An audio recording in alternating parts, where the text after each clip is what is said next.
Δοκιμάστε νέες, εξαιρετικές γεύσεις παρφέ. Kinder Bueno, Caramel, Nocciola, Bora Bora, Tropical, παραδοσιακό εκλέρ σοκολάτας, διάσημα γαλλικά μακαρόν. Γιατί στα παρφέ η σοκολάτα λιώνει αργά, ανακατεύεται εκλεκτικά με γκανάζ καραμέλας, με μους γάλακτος, με τόφι, με κρέμ μπρουλέ, με φρέσκους καραμελοποιημένους ξηρούς καρπούς, αρωματίζεται διακριτικά με αυθεντικά λικέρ, καλύπτεται με ατόφια βελγική σοκολάτα, γαρνίρεται με γκανάζ, με φρούτα, με κομμάτια σοκολάτας. Απίστευτοι συνδυασμοί, αυθεντικές γαλλικές σπεσιαλιτέ μόνο στα παρφέ. Στο κέντρο της πόλης μας και της καρδιάς σας. Παρφέ, εξαιρετική ζαχαροπλαστική.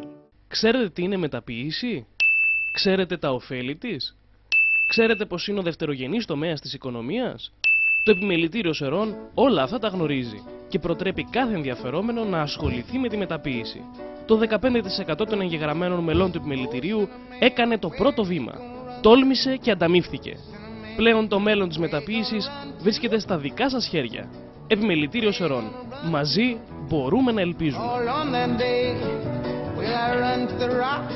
Τώρα, 24 ώρες το 24ωρο, ο Δήμος Σερών είναι δίπλα σου. Κάλεσε το 2-11-11 για οποιαδήποτε πληροφορία. 2-11-11 και για τα μικρά και καθημερινά, όπως λακκούβες, σκουπίδια, χόρτα, κακοτεχνίες, διαρροές νερού, κάδι, σπασμένες λάμπες, κούνιες, πλακάκια, παγκάκια. Κάλεσε το 2-11-11, το Γραφείο Πληροφόρησης και Ποιότητα Ζωής του Δημότη. Δήμος Σερών, κάθε μέρα μια καλύτερη μέρα.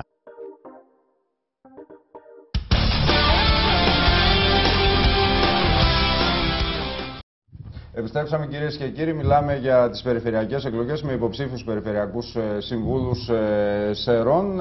Θα κλείσουμε, θα πάμε με τον επίλογο στη συζήτηση που έχουμε, ξεκινώντας από τον κύριο Χρήστο Λασπά, σχετικά με τις προοπτικές ανάπτυξης του νομού Σερών μέσα από την περιφέρεια και πώς ο ίδιος ή εν πάση περιπτώσει οι ίδιοι στο συνδυασμό σας τις φαντάζεστε αυτές τις προοπτικές. Ακούστε κύριε Θωματίκο, θεωρώ ότι σήμερα που προσανατολίσαμε το σεραϊκό λαό συζητήσαμε για θέματα τα οποία ουδής γνωρίζει από εμάς για το Χρυσό. Μην έχετε τις ανησυχίες. Ένα λεπτό κύριε Σαραντίδου, αφήστε με επιτέλους να διευθύνω. 12 παρατέταρτο, αφήστε με να διευθύνω. Ο σεραϊκός λαός είναι αγροτικός. Ο σεραϊκός λαός ήταν αυτός που έβαλε τα ερωτήματα, σας το διαβεβαιώ, το ίδιο γίνεται κάθε φορά. Κύριε Θωματίκο, εντάξει, μην κλέβουμε χρόνο. Τι να κάνουμε, εντάξει.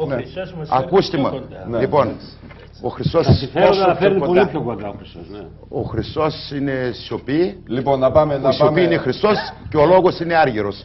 Λοιπόν, πώς θα φέρετε ανάπτυξη? Την ανάπτυξη σε ό,τι έχει σχέση με τα ζητήματα που υπάρχουν στις Σέρρες, πρέπει να δούμε ξεκάθαρα ότι ο νομός Σερών είναι καθαρά αγροτικός νομός. Εγώ δεν είδα κανένα φουγάρο να καπνίσει το πρωί και να πάνε οι βιομηχανικοί εργάτες να δουλεύουν εκεί. Ένα εργοστάσιο είχαμε, το εργοστάσιο Τέφλων Ζαχάριος, και αυτό έκλεισε. Αντιδρούν πάρα πολύ στην πώληση του εργοστασίου.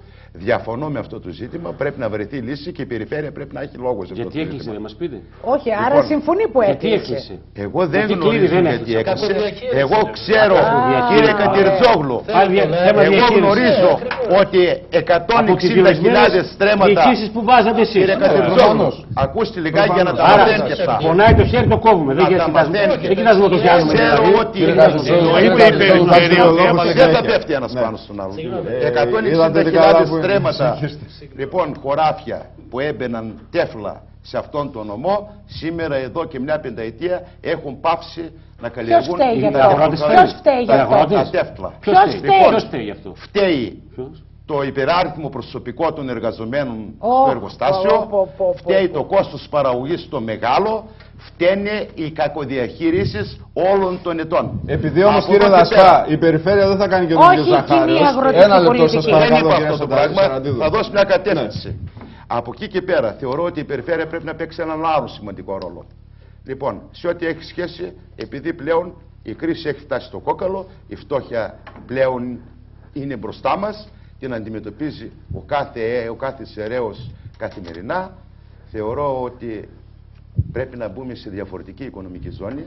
Δεν μπορεί ο βούλγαρος αγρότης να εφοδιάζεται με αγροτικά εφόδια πολύ πιο φτηνά από το σεραίο αγρότη. Πρέπει να αλλάξει η οικονομική ζώνη.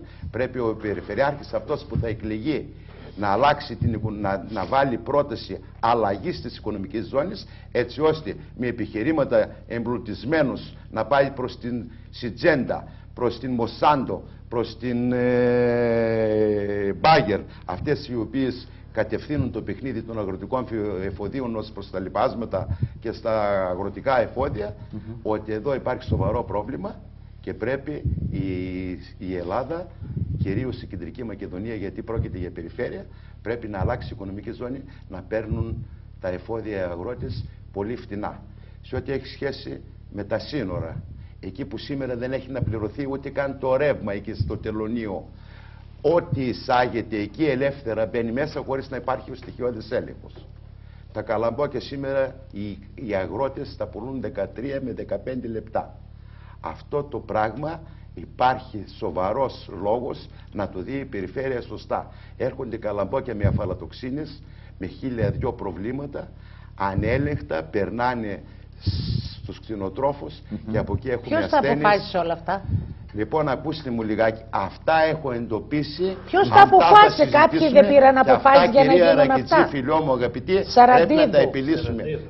Σημειώστε το εκεί, ούτε και αυτό δεν συγκρατήσατε. Η μία είναι εδώ, η άλλη είναι αλλού.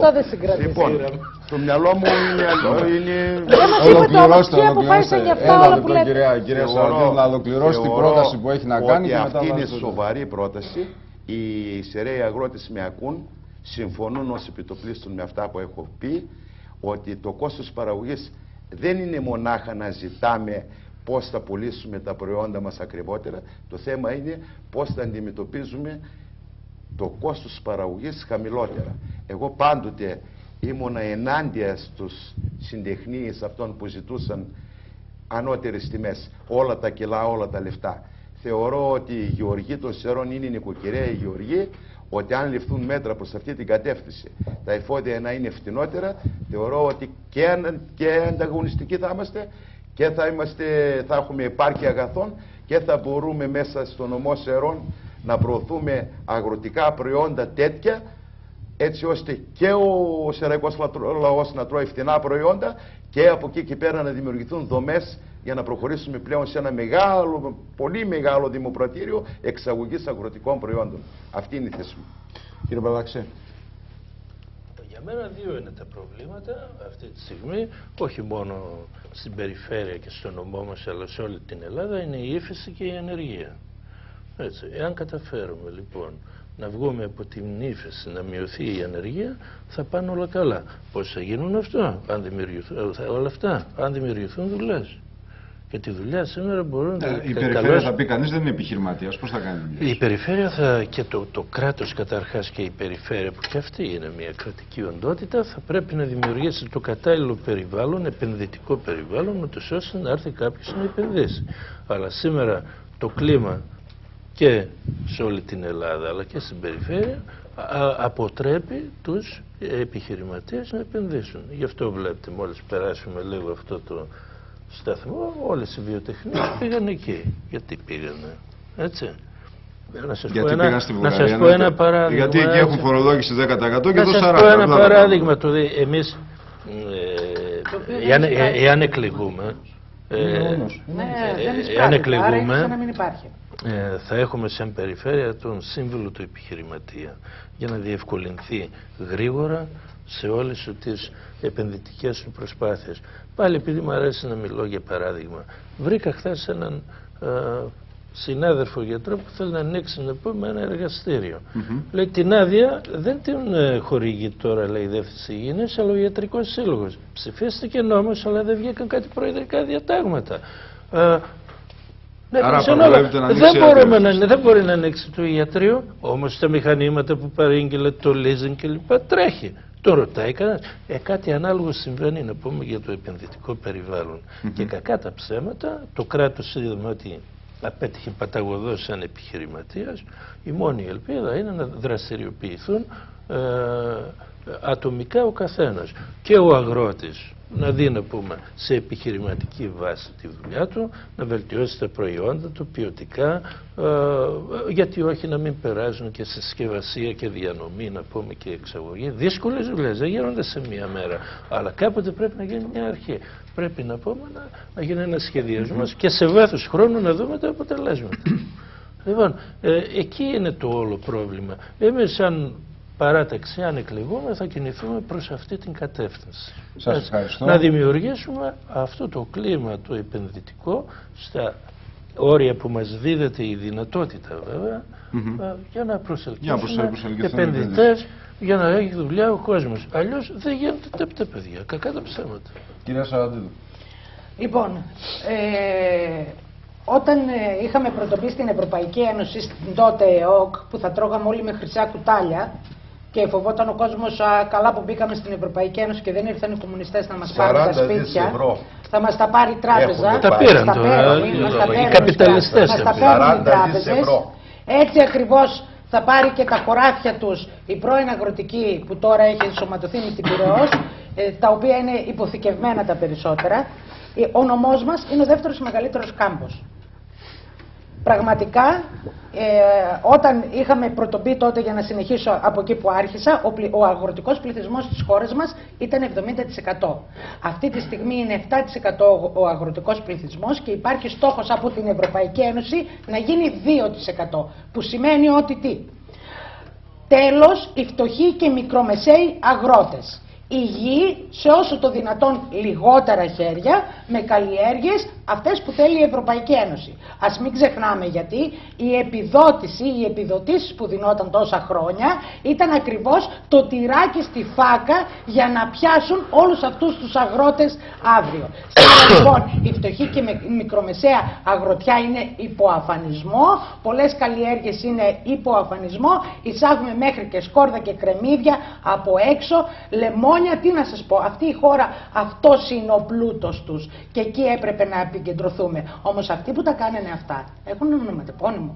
Είναι όλοι αυτοί που κυβέρνησαν. Είναι η Νέα Δημοκρατία, είναι το Πασόκ. Εγώ έτσι ξεκίνησα και έτσι αρχίζω και έτσι τελειώνω. Ότι εδώ στις Σέρρες γνωριζόμαστε όλοι πάρα πολύ καλά και γνωρίζουν οι Σεραίοι ποιοι έχουν ευθύνες εδώ πέρα που καταστράφηκε ένας αγροτικός πληθυσμός. Προοπτική ανάπτυξη. Στήριξαν την αγροτική πολιτική. Άρα λοιπόν, μέσα η περιφέρεια δεν μπορεί να... Η περιφέρεια μέσα σε αυτό το σύστημα έχει περιορισμένες δυνατότητες. Γιατί βλέπετε πάρα πολύ καλά τι ακούγεται από τους ανθρώπους του συστήματος, ξεπούλημα όλους σε ιδιώτες, σε επενδυτές. Εμείς λοιπόν έχουμε εντελώς διαφορετική πρόταση. Αποδέσμευση από αυτή την Ευρωπαϊκή Ένωση που πραγματικά μας έχει ρημάξει. Κοινωνικοποίηση των μέσων παραγωγής έτσι ώστε να μπορεί πραγματικά διαγραφή του χρέους. Χρέος που δεν το έκαναν ούτε οι αγρότες, ούτε οι Σεραίοι δημότες, ούτε κανένα στην Ελλάδα. Το κάνανε αυτοί που πραγματικά λιμένονταν τόσα χρόνια τον πλούτο της χώρας μας. Άρα λοιπόν βασική ανατροπή και αντίθεση σε όλα αυτά, έτσι ώστε μέσα από μια περιφέρεια σε άλλη εξουσία να μπορεί να αναπτυχθεί ο πλούτος της χώρας μας, που ένας από τους βασικούς είναι ο αγροτικός. Και μιλάμε, αναπτύσσοντας τον αγροτικό τομέα, μιλάμε για ένα σωρό κλάδους που αναπτύσσονται αμέσως μετά. Μιλάμε για τη μεταποίηση, μιλάμε για το εργοστάσιο ζάχαρης. Ποιος το κλείσει το εργοστάσιο ζάχαρης? Η διαχείριση και το υπεράριθμο προσωπικό. Το εργοστάσιο ζάχαρης το κλείνουν οι εξαγωγές που ερχόταν σε ζάχαρη απ' έξω, ενώ εμείς μπορούσαμε να καλύψουμε σε εξαγωγές ζάχαρη από εδώ, μόνο από το νομό μας, μόνο από το εργοστάσιο του νομού μας. Λοιπόν, όλα αυτά νομίζω ότι πρέπει πραγματικό κόσμος να τα βάλει κάτω και να τα σκεφτεί. Και βλέπετε πως όλα αυτά που σας λέω συνδέονται άμεσα από την πολιτική της Ευρωπαϊκής Ένωσης, των κυβερνήσεων που κυβέρνησαν τόσα χρόνια και φτάνουμε μέχρι την περιφέρεια και τους δήμους. Όλα αυτά είναι αλυσίδα αυτής της πολιτικής. Ο κόσμος πρέπει πραγματικά με την ψήφο του σε αυτές τις εκλογές να δείξει ότι κινείται για να ανατρέψει αυτή την πολιτική που τον έφερε στο μαρασμό. Υπάρχει ανεργία, οι αγρότες μας πια υποφέρουν στο νομό μας. Να τα δούμε όλα αυτά και να βάλουμε στόχους. Επειδή λένε πολλές φορές ότι δεν έχουμε προτάσεις. Εδώ κρατάω τις προτάσεις της λαϊκής συσπήρωσης και αυτά που θα βάλει μπροστά και ως στόχο. Και έχουν να κάνουν με την αντιπλημμυρική προστασία. Ξέρετε τα προβλήματα στο νομό μας και αυτή τη στιγμή τα προβλήματα που ζει την ώρα που μιλάμε. Με την αντιπλημμυρική προστασία, με την με τον ορυκτό μας πλούτο, με την αγροτιά μας. Πώς πρέπει να κινηθούμε και μέσα από την περιφέρεια για να λυθούν ζητήματα. Προτάσεις οι οποίες είναι επιστημονικά τεκμηριωμένες. Είπαμε ότι δεν διορθώνονται όλα μέσα σε αυτό το σύστημα. Εμείς παλεύουμε για να το ανατρέψουμε το σύστημα, αλλά και μέσα σε αυτό το σύστημα, μέσα από αυτά τα περιφερειακά συμβούλια, εμείς θα αγωνιστούμε, θα βγούμε μπροστά, έτσι ώστε να δημιουργήσουμε εκείνα τα κινήματα που θα ανατρέψουν αυτές τις πολιτικές. Ζούμε, κύριε Θωματίκο, σε μια χώρα, σε μια περιφέρεια και αναρχία στον νομό μας, σε ένα νομό που έχει πλούτο και έχει πάρα πολλά συγκριτικά πλεονεκτήματα. Ο νομός μας έχει ένα πάρα πολύ καλό κάμπο, έχει ποτάμια, έχει λίμνες, έχει θάλασσα, έχει τουριστική ανάπτυξη, μπορεί να γίνει κόμβος διασυνοριακός.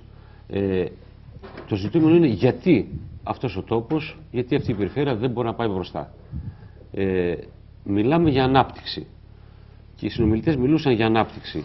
Εγώ αυτό που βλέπω είναι ότι υπήρχε μια στόχευση με πρόσχημα της υποχρεώσης της χώρας να γονατίσει μια ολόκληρη χώρα και να έρθουν μετά οι οικονομικοί ολιγάρχες, κυρίως εσωτερικού και εξωτερικού, και να χτίσουν μια ανάπτυξη πάνω στη φτώχεια. Δηλαδή, αφού δημιουργήσουμε 28% και 30% ανεργία, πολύ εύκολο μετά να έχουμε ανθρώπινο δυναμικό να δουλεύει για 200-300 ευρώ για να κερδίζουμε εμείς.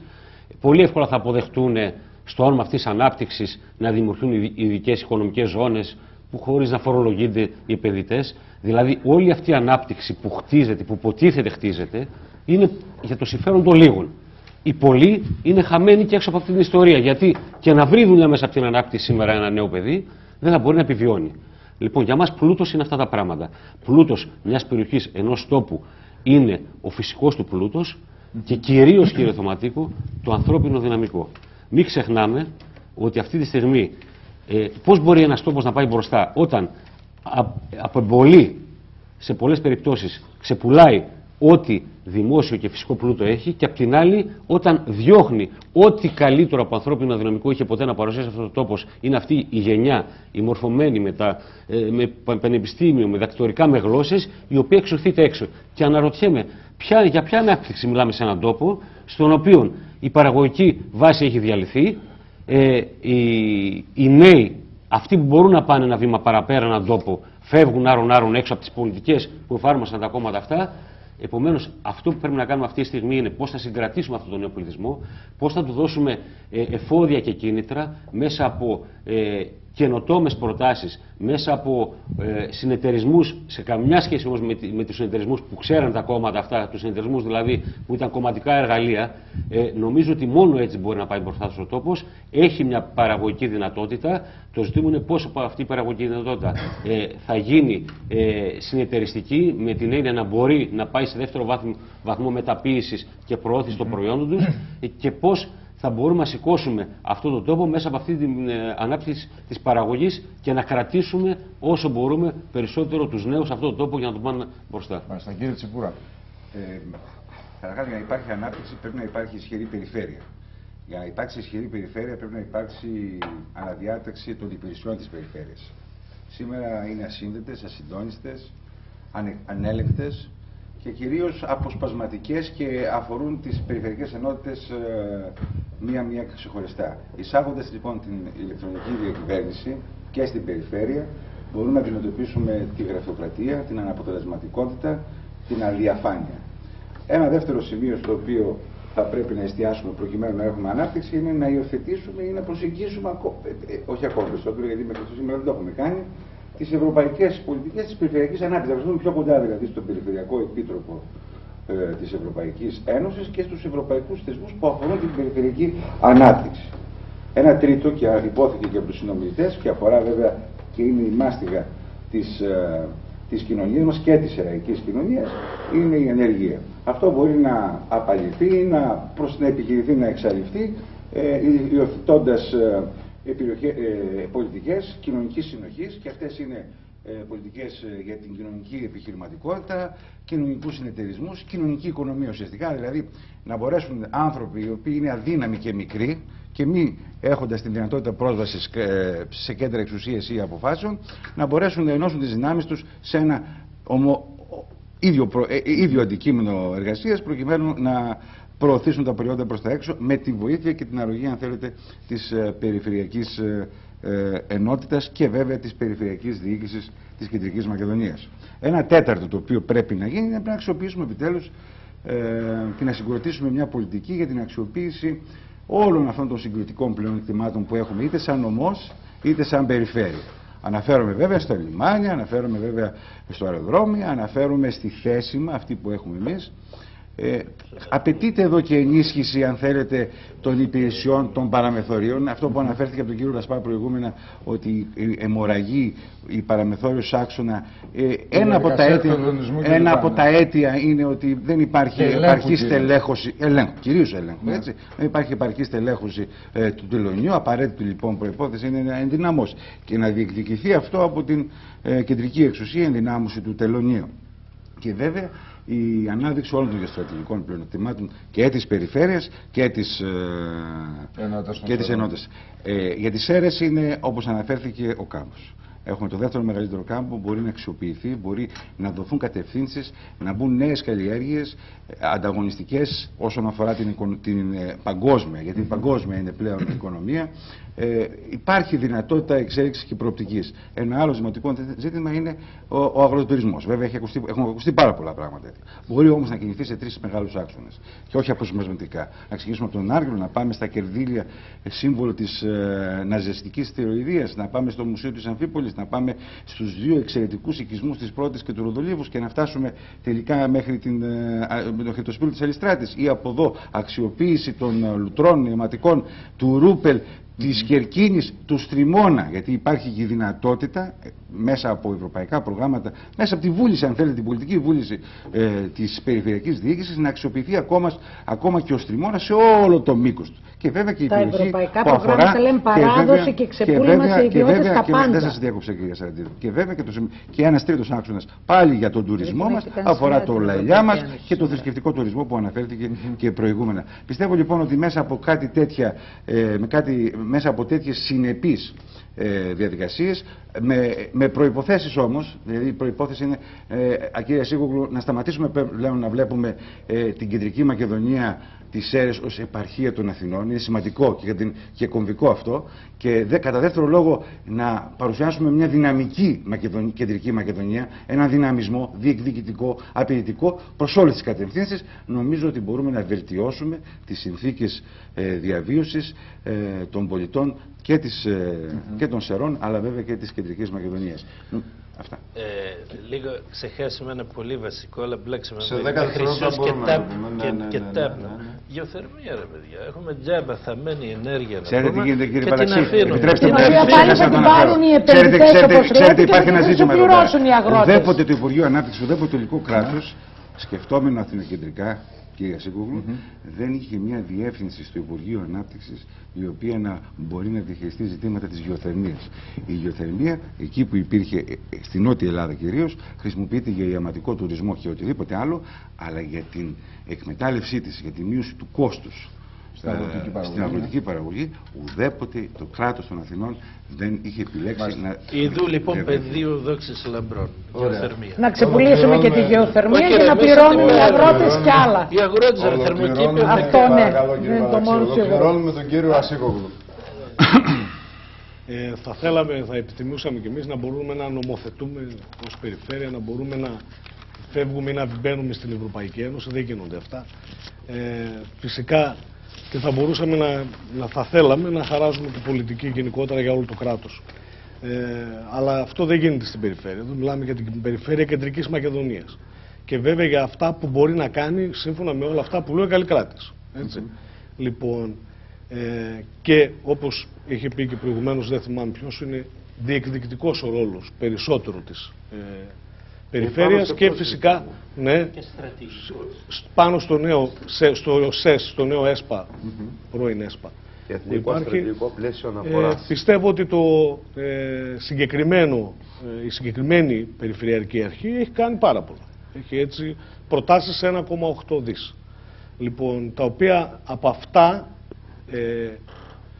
σχεδόν όλα είναι έτοιμοι φάκελοι προς έγκριση και πολλά από αυτά έχουν εγκριθεί. και αν έχουν έρθει τα χρήματα είμαστε έτοιμοι για να τα καταθέσουμε όλα αυτά και για να γίνουν να ξεκινήσουν. Γιατί ακριβώς δεν τρέχουμε πίσω από την Αθήνα. Είμαστε μπροστά από την Αθήνα, κύριε Τσπούρα. Λοιπόν, και βέβαια για να έρθει ανάπτυξη ένα τόπο, σύμφωνα με αυτά που μπορεί να κάνει η περιφέρεια, γιατί θέσεις εργασίας δεν μπορεί να δημιουργήσει, δεν μπορεί να κάνει επιχειρήσεις, ούτε μπορεί να πει έναν επενδυτή έλα εδώ και κάνε ό,τι θέλεις, απλά μπορεί να δημιουργήσει το περιβάλλον όπως είχε πει ο κύριος Μπαλαξής πριν. Η περιφέρεια ως τώρα έχει αυτό που κάνει, είναι δίπλα σε έναν επενδυτή να το βοηθήσει γραφειοκρατικά, όσο γίνεται να του λύσει τα προβλήματα όσο γίνεται πιο γρήγορα, τα γραφειοκρατικά, να του δώσει γη, στην οποία Σέρρες πλέον στη ΒΠΕ, ας πούμε, για τον νομό Σερών όταν μιλάμε, οι θέσεις είναι πολύ λίγες μέσα και προσανατολίζεται η περιφέρεια στο να δημιουργήσει μια καινούρια ΒΠΕ προς κοντά μεταξύ Σερών και Θεσσαλονίκης, ώστε να υπάρχει καλύτερη συγκοινωνία. Πρέπει για να έρθει ένας επενδυτής να αναπτυχθούν οι συγκοινωνίες που έχουν μπει και θα κατασκευαστούν και οι κάθετοι άξονες προς Εγνατία που πρέπει οπωσδήποτε, όπως η Πειραιαστική εδώ των Σερών πρέπει να γίνει. Είναι έτοιμα όλα αυτά, έχουν κατατεθεί και είναι προς χρηματοδότηση τα περισσότερα. Η Σερών Καβάλας που τον γνωρίζει τον δρόμο πολύ καλά όλοι και περισσότερο εμείς που είμαστε προς εκείνη την περιοχή. Οι διόδια θα μπουν σε όλους αυτούς τους δρόμους. Στους κάθετους άξονες όχι. Θα μπει. Στους κάθετους άξονες Θεσσαλονίκης θα μπει. Και κοιτάξτε, αύριο θα τρέχουμε και θα έχουμε κινήματα για αυτούς τους δρόμους που αναφέρετε τώρα. Δεν είναι θέμα της Ζυγός τα πάντα. Δεν είναι θέμα της περιφέρειας. Όχι, όταν όμως όλα τα δίνουμε σε ιδιώτες, οι ιδιώτες έτσι βγάζουν κέρδη. Θα μας κάνει έναν δρόμο και θα τον πληρώσουμε πενταπλώς. Αν ήμασταν βουλευτές θα μιλούσαμε. Για να διακόψετε τον κύριο. Δεν πρόκειται να τον εμπεδώσουμε. Γιατί να τελειώσουμε το 12 και 5, να τελειώσουμε το 12. Το άλλο σημαντικό θέμα εκτός από τις συγκοινωνίες είναι οι αγρότες, όπως το είπε ο κ. Λάσπας. Συμφωνούμε απόλυτα. Βέβαια το να πάντα μιλάμε σε πραγματικών στοιχείων, έτσι. Το τι μπορούμε να κάνουμε. Μπορούμε να τους βοηθήσουμε για τα αντιπλημμυρικά έργα, το οποίο έχει διευθυνθεί να γίνει η στεγανοποίηση του αναχώματος στην Κερκίνη, να τελειώσει αυτό το πράγμα. Μια και καλή, γιατί ως τώρα είναι χωμάτινο και πρέπει να μπει το μπετό, το οποίο πρέπει να καλύψει την Κερκίνη, να καθαρίσει ο Στριμώνας, έτσι, επιτέλους, και ακόμη μπορώ να σας πω ότι γίνεται μία μελέτη από την περιφέρεια αν θα συμφέρει να αγοράσει το μηχάνημα η ίδια για να καθαρίσει το Στριμώνα ή συμφέρει να παίρνει κάποιον ένα 5-10 χρόνια, πρέπει έναν ιδιώτη για να το καθαρίζει. Αν συμφέρει τελικά θα το αγοράσει η ίδια περιφέρεια και θα το κάνει αυτό το πράγμα συνέχεια.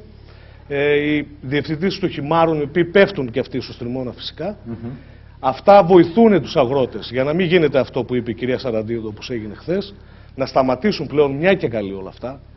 Λοιπόν, εγκυοβελτικά έργα για το πρώτο αδευτικό, να γίνει συντήρηση στην Ηράκλεια, το οποίο και εκεί είναι χωμάτινα τα κανάλια, υπάρχουν ρομές, συγγνώμη.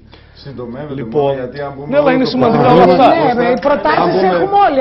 Όχι, είναι σημαντικά. Είναι πράγματα τα οποία έχουν κατατεθεί. Δεν είναι. Όχι, δεν είναι πρόγραμμα. Όχι, δεν είναι πρόγραμμα. Είναι φάκελοι οι οποίοι έχουν κατατεθεί αυτοί. Είναι και πολλοί από αυτούς έχουν εγκριθεί και πολλά από αυτά έχουν βγει και χρηματοδοτήσεις πλέον. Δεν μιλάμε για κάτι το οποίο θα γίνει. Πάντως αναφέρεστε σε πράγματα που δεν κάνατε. Βάλτε λοιπόν μα το ενδιαφέρον να μας πει τι θα κάνει, γιατί για αυτά θα το... Όχι, ναι, αυτοί οι φάκελοι έχουν βγει. Θα κάνουν αυτά που δεν κάνανε. 4 χρόνια πριν ήταν μόνο μελέτες. Αυτά που γίνανε σας τα είπα πριν. Τώρα μελέτες προχωράνε για το χρυσό. Ναι, μελέτες. Δεν τα δεχτήκατε αυτά που ολοκληρώστε κυρία Σίκου, ολοκληρώστε. Λοιπόν, οι αναδασμοί που έχουν εγκριθεί αυτοί και οι χρηματοδοτήσεις έχουν βγει για τους αναδασμούς. Να σας πω τα μέρη τώρα. Όχι.